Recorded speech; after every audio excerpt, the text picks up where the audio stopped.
कहानी की शुरुआत होती है आज से कई साल फ्यूचर में और अब अमेरिका के ऊपर एक मीडिया कंपनी राज कर रही है जिसका नाम है नेटवर्क। ज्यादातर लोग गरीब हैं जो कि छोटी मोटी बीमारियों का इलाज तक नहीं करवा सकते, इसलिए नेटवर्क उनका ध्यान भटकाने के लिए कई तरह की गेम शोज करवाता है। सबसे फेमस शो का नाम है द रनिंग मैन। इस शो में प्लेयर्स को 30 दिन तक जिंदा रहना होता है, जबकि बहुत से शिकारी उनकी जान के पीछे पड़े हैं। अगर कोई जीत गया तो उसे $1 बिलियन मिलेंगे, लेकिन आज तक कोई भी इस गेम के आखिर तक नहीं पहुंचा। इसके बाद हम बेन नाम के एक आदमी को देखते हैं जिसकी अभी अभी नौकरी गई है। वो वर्कर्स की एक यूनियन बनाने के सपोर्ट में था, इसीलिए उसका नाम ब्लैकलिस्ट में डाल दिया गया और अब कोई भी उसे काम नहीं देता। उसकी बेटी कैथी बीमार है और बेन को उसकी दवाई के लिए पैसे चाहिए। घर पर उसकी पत्नी शीला थोड़ा लेट आई और बताया कि वो बार में एक और शिफ्ट करेगी ताकि उन्हें ज्यादा पैसे मिले। बेन को ये बात कुछ ठीक नहीं लगी क्योंकि वहाँ पर अजीबोगरीब लोग होते हैं। बेन ने कहा कि तुम परेशान मत हो, मैं खुद गेम शो में जाकर पैसे जीत कर लाऊंगा।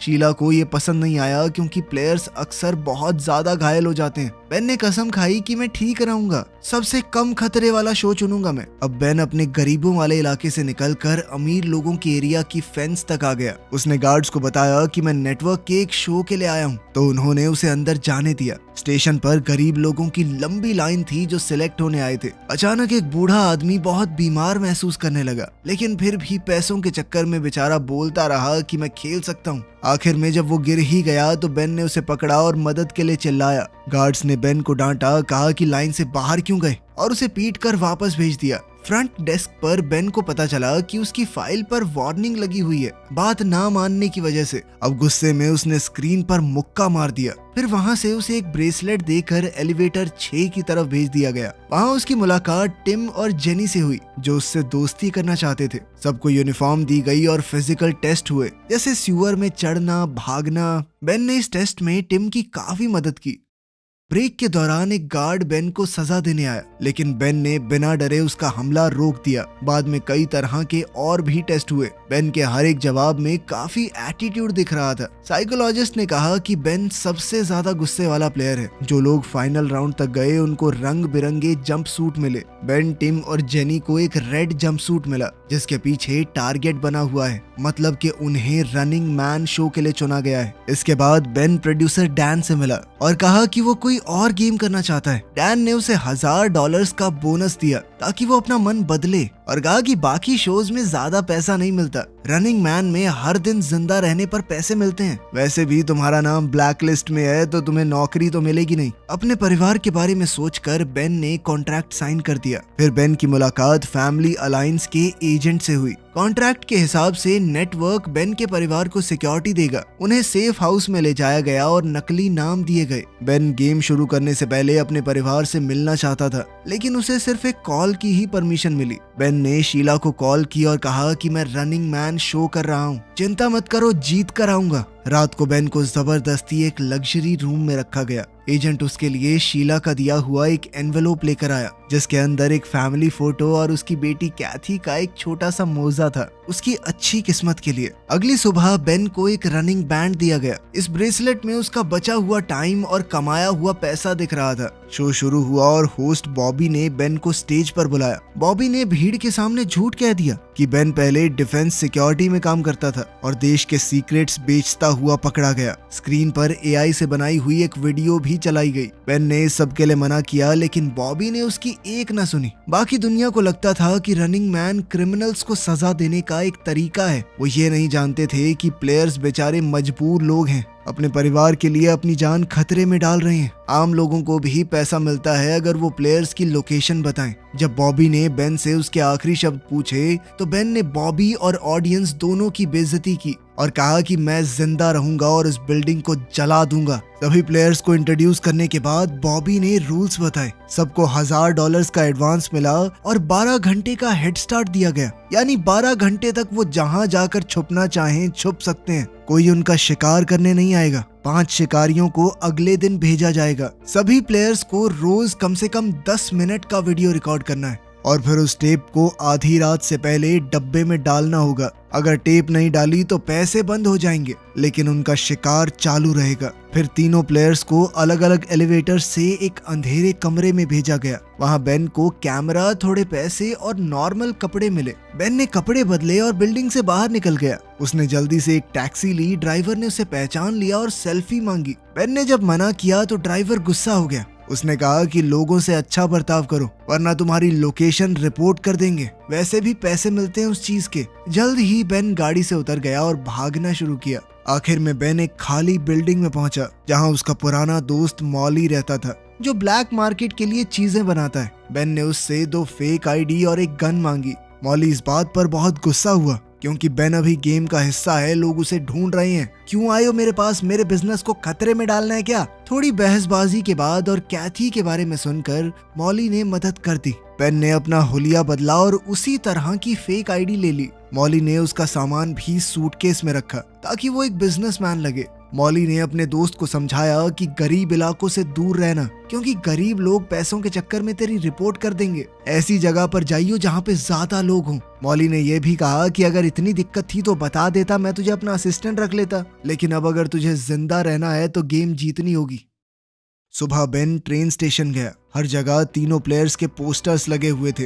बेन ने न्यूयॉर्क का टिकट खरीदा और ट्रेन में चढ़ गया। जैसे ही ब्रेसलेट ने अनाउंस किया कि शिकार शुरू हो चुका है तो ट्रेन चल पड़ी। एक बच्चा बेन से बात करने आया। बेन ने उसे धमकाकर भगा दिया, पर बच्चा सिर्फ इतना बताने आया था कि तुम्हारी मूंछ निकल रही है। न्यूयॉर्क में बेन ने एक अच्छा होटल रूम लिया। रिसेप्शनिस्ट ने नोटिस किया कि आईडी फोटो में तो मूंछ है, लेकिन बेन के चेहरे पर नहीं। कमरे में बेन अपने असली रूप में आ गया। दीवार कवर की और अपना सोते हुए वीडियो रिकॉर्ड किया। शाम को उसने अपनी टेप बॉक्स में डाली।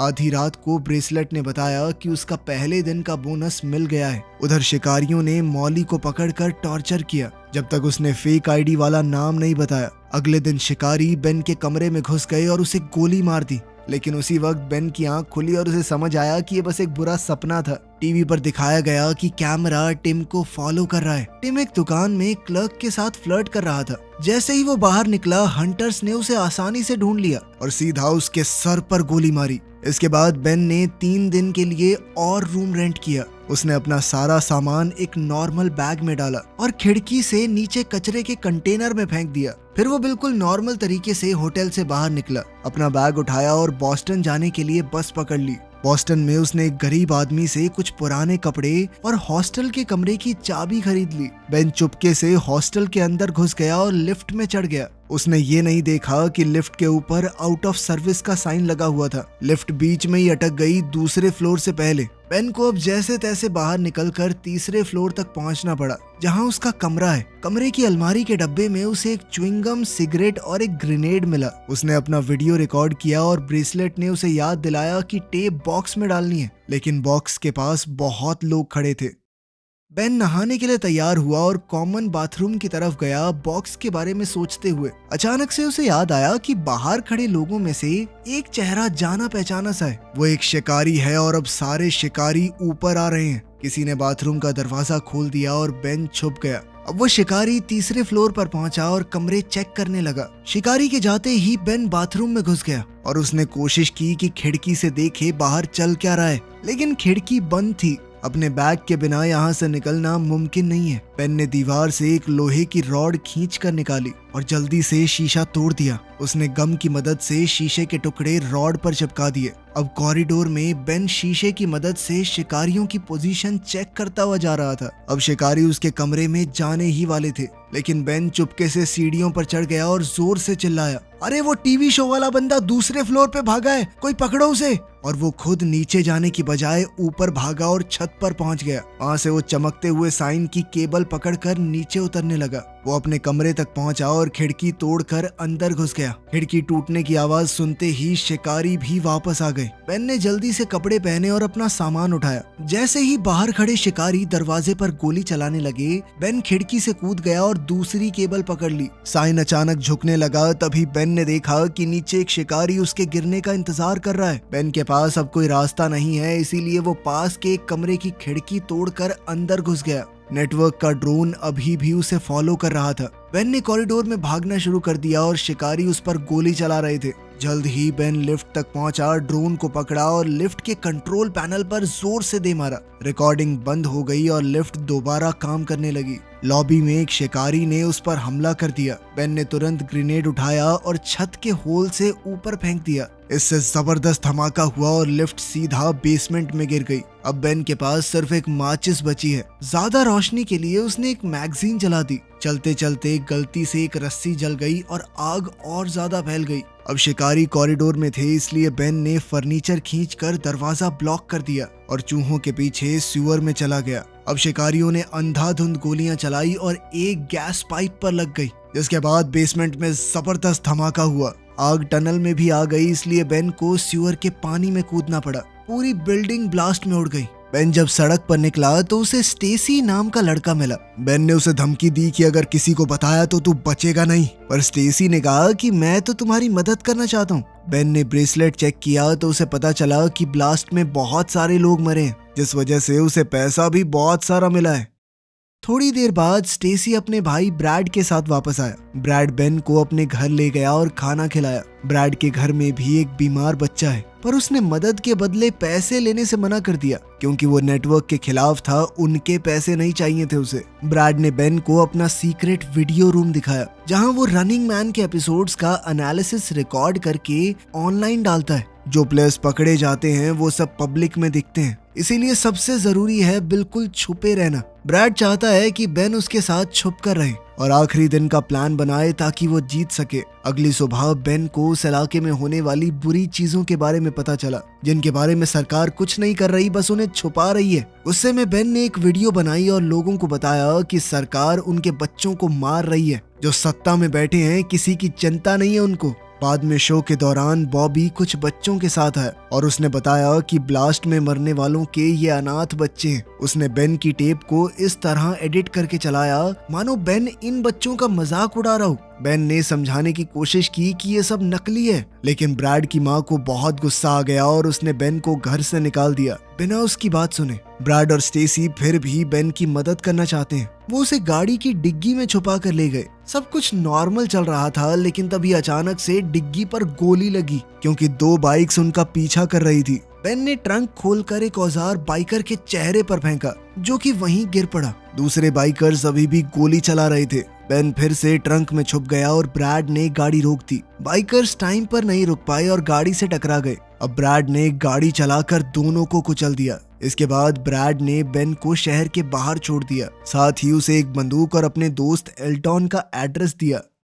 थोड़े ट्रेन के सफर के बाद बेन अब एक और होटल में छुपा है और उसने टीवी पर अपनी नई टेप देखी। उसे पता है कि नेटवर्क वैसे भी सब कुछ एडिट कर देगा, इसीलिए उसने सिर्फ किताब पढ़ते हुए अपनी वीडियो बनाई। बॉबी ने जेनी की टेप भी दिखाई, जिसमें वो क्लब में पार्टी करती हुई दिखाई दी। अपना भेस बदल कर बेन आज की टेप को बॉक्स में डालने गया, लेकिन वहाँ पर मेल मैन खड़ा था जो उस पर शक करने लगा। उसने बेन के चेहरे के पास आकर बात करने के बहाने वीडियो रिकॉर्ड कर लिया। बेन उस पर झपट पड़ा और हमला कर दिया। फिर टेप जल्दी से बक्से में डालकर बेन भाग गया, लेकिन अभी भी एक गाड़ी उसका पीछा कर रही थी। बेन ने जंगल से भागते हुए फेंस पार की और जल्दी से चलती हुई ट्रेन में चढ़ गया। मेलमैन ने गोली चलाई, लेकिन बेन किसी तरह बच गया। कुछ देर बाद हम बेन को एक लंगड़े आदमी का नाटक करते हुए देखते हैं। वो लंगड़ा कर सड़क पर शो देख रहे लोगों के ग्रुप में खड़ा हो गया। उधर जेनी एक कसीनो में पकड़ी गई। वो कार से भागने वाली थी, लेकिन 2 लोगों ने उसकी गाड़ी में आग लगा दी और वो मर गई।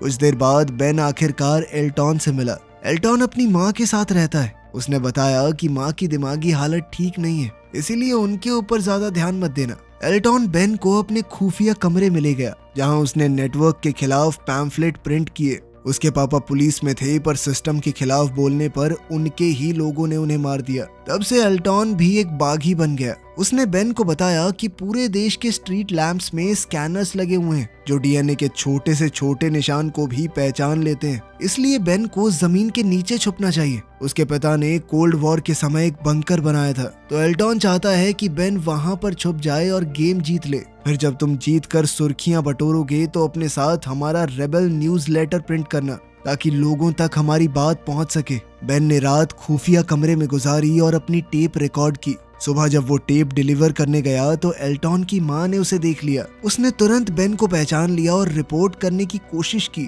लेकिन एल्टॉन ने उन्हें रोक दिया। लेकिन फिर उसे लगा कि ये उसके पिता का बदला लेने का मौका है, इसीलिए उसने खुद पुलिस को इन्फॉर्म कर दिया। थोड़ी देर में पूरे घर को पुलिस ने घेर लिया और हर तरफ दीवारों से गोलियां चलने लगी। माँ पुलिस को बताने की कोशिश कर रही थी कि बेन और एल्टॉन कहाँ हैं, लेकिन एल्टॉन ने अपनी माँ को कमरे में बंद कर दिया और साथ ही उसने अपने सारे ट्रैप्स एक्टिवेट कर दिए। जब पुलिस अंदर घुस गई, एल्टॉन ने फर्श पर पड़े इलेक्ट्रिक वायर्स पर पानी छोड़ दिया, जिससे कुछ पुलिस वालों को बहुत तगड़ा करंट लगा। फिर एल्टॉन और बेन सीक्रेट कमरे की दीवार तोड़कर भाग गए। जब पुलिस ने उनका पीछा किया तो एल्टॉन के बिछाए हुए जाल की वजह से पुलिस वालों के ऊपर कुछ केमिकल्स फेंक दिए गए और साथ ही आग लग गई। सीढ़ियों पर एक और जाल बिछा हुआ था, जिससे लकड़ी टूट गई और पुलिस वाले नीचे गिरने लगे। फिर एल्टॉन बेन को बाथरूम ले गया और दोनों शावर के अंदर लगे हुए पोल से स्लाइड करके नीचे आ गए। अगले कमरे में एल्टॉन ने फर्श पर एक सीक्रेट दरवाजा दिखाया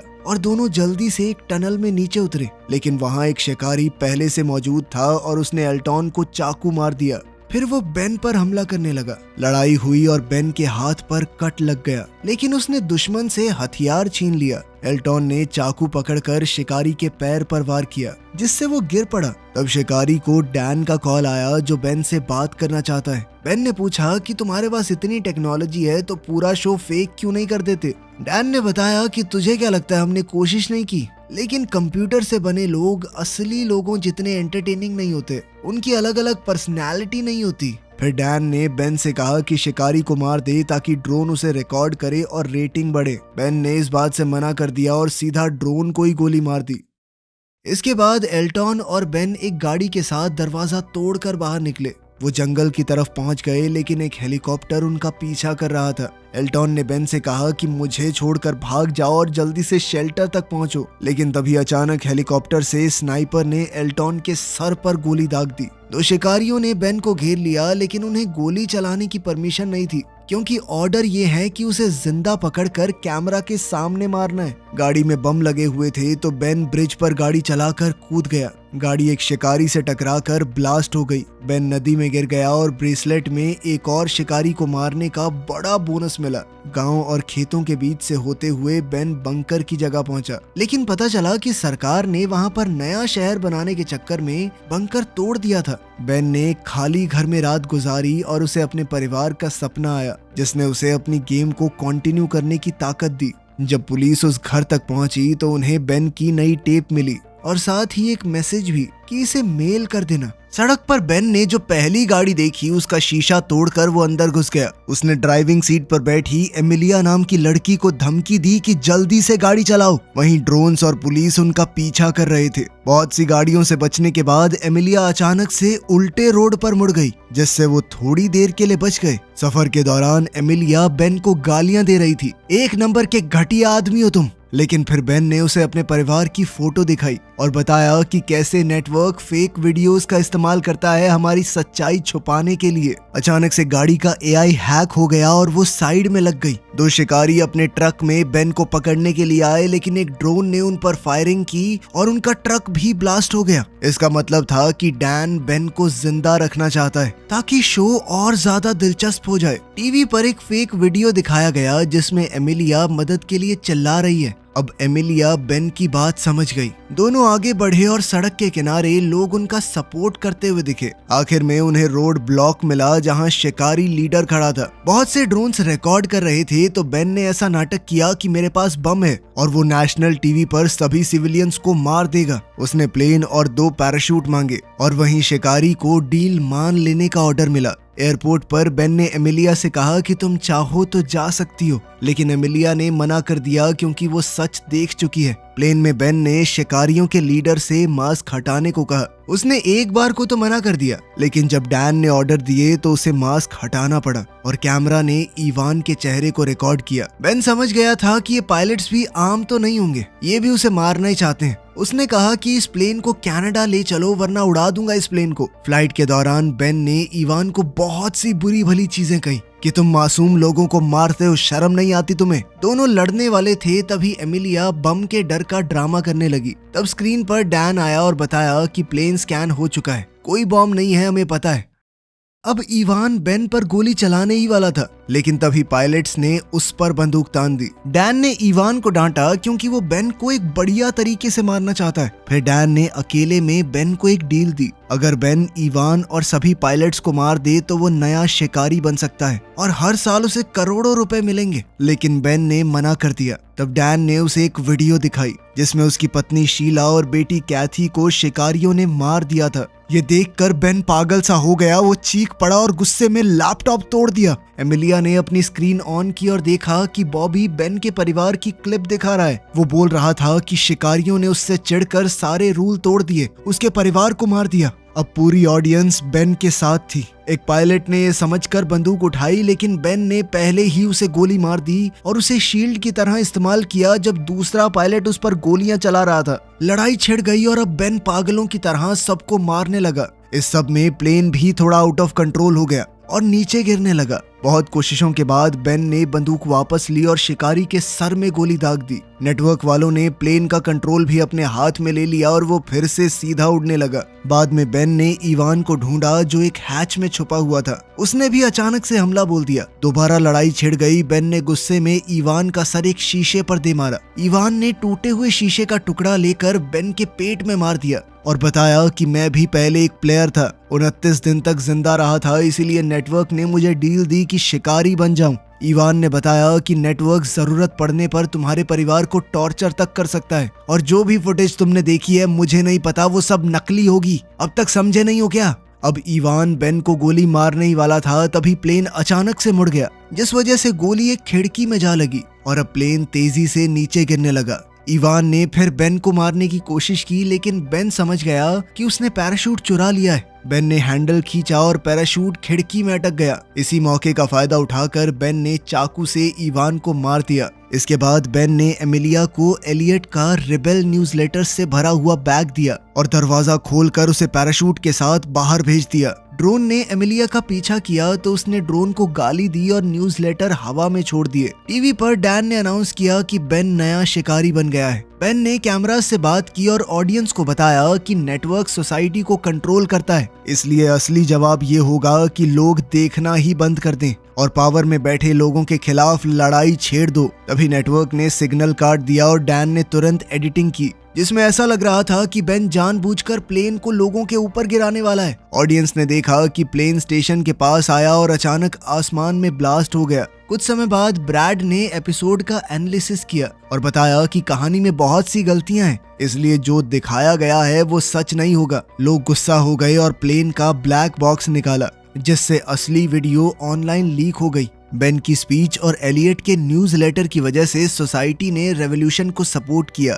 और अब लोग नेटवर्क के पीछे पड़ गए। ब्रैड ने ये भी देखा कि प्लेन में ऑटो इजेक्ट सीट मिसिंग है, इसीलिए हो सकता है कि बेन अभी भी जिंदा हो। तभी हम मार्केट में शीला और कैथी को देखते हैं जो बिल्कुल ठीक हैं और थोड़ा सामान खरीद रही हैं। बेन के कमाए पैसों से उनकी जिंदगी आरामदायक चल रही थी। बाहर निकलते ही दोनों चौंक गए जब बेन बाहर उनका इंतजार कर रहा था। उधर टीवी स्टेशन पर होस्ट बॉबी गुस्से भरी भीड़ से डर गया और उसने नौकरी छोड़ दी। डैन स्टेज पर गया तो लोगों ने उस पर बम फेंकने शुरू कर दिए। रेबेल्स ने बिल्डिंग पर कब्जा कर दिया और हर जगह तोड़ फोड़ होने लगी। प्रोड्यूसर डैन ने भागने की कोशिश की, लेकिन एक केबल में उलझकर गिर गया। आग के बीच से बेन बाहर आया और डैन के सीधा सर में गोली मारी, इस पूरे करप्ट सिस्टम को खत्म करने के लिए। वीडियो पसंद आई तो लाइक कर देना, चैनल को सब्सक्राइब कर लेना। मिलते हैं अगली वीडियो में।